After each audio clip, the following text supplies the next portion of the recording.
Hem tarihi bir çarşımız hem de biz de bütün müşterilerimizi çok özledik. 2 yıl boyunca bayağı bir sıkıntılı süreç geçirdik.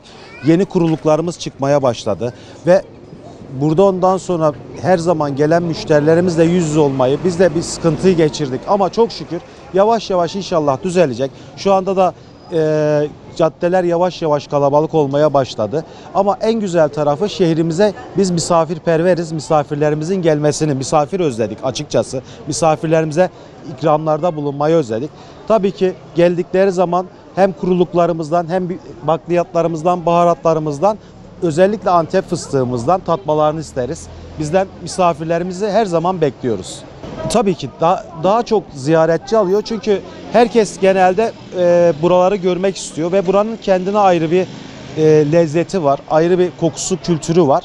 Ondan dolayı gelen hem burada dinlenebileceği tarihi kahvelerimiz var, orada bir kahve içebiliyor, alışverişini yapabiliyor. Bir de değişik tatları tanıyabiliyor. Mesela Antep'e has özel zahterimiz var. Bunları özellikle tatmalarını istiyoruz. İçmelerini isteriz. Melengiç kahvemizi. Gaziantep'e tabii ki bekliyoruz. Özellikle bekliyoruz gelmelerini. Pandemiden çıktık çok şükür. İnşallah bu iş de bitecek. Burası Gaziantep'in en eski çarşısı. Almacı pazarı. İnşallah müşterileri bekliyoruz. Almancıları, yerli, İzmir'den, Ankara'dan insanları bekliyoruz. Gaziantep'e gelmenin tam zamanı. Her şey güzel. Bekliyoruz inşallah. Bir hareketlilik var. %25 bir hareketlilik oldu. Ama gün geçtikten sonra bu pazarlar da açık. İnşallah daha güzel olacak. Gurbetçilerin gelmesini bekliyoruz tabii ki. Bu 1 Temmuz dolayısıyla açılım iyi oldu ama tam beklentimizin altında yani. İnsanlar da halen korku içinde. Dışarı çıkamıyor tam olarak. Şehirler arası şeyinden bir rahatsızlık var. Yani tam piyasaya yansımış gibi bir şey değil. Esnaf bayağı bir sıkıntılı şu an için. Yani her şey güllük gülistanlık değil. Benim ve tüm esnaf şeylerinde bir şeylik var. Sıkıntılı yani. Nakit konusu sıkıntılı. İnsanlar yavaş yavaş daha yeni çıkmaya başlıyor. Tatil planları falan gibi ayarlayanlar yavaş yavaş yeni çıkıyor. Ama gelen şehrine bakılırsa yani pek beklentilerimizin altında. O kapanma süreleri bizi bayağı bir yıprattı.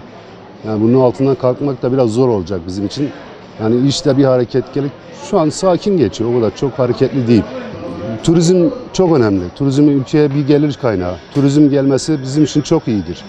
Yani turistler en azından geldiğinde biraz para bırakıyor ülkeye ekonomisi olarak. Yani bunda ilerlemesini daha istiyoruz. Gaziantep çok güzel bir şehir. Çok tarihi eski bir yer. Gezilecek yerleri çok vardır. Yemek olsun, kültürel olsun.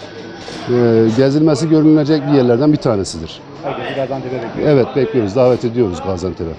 Ya şimdi aslında tabii eskisine göre biraz canlanma oldu. İstediğimiz gibi canlanma olmasa da tabii yasaklardan önce güne göre biraz daha iyi yani. İyi durumda.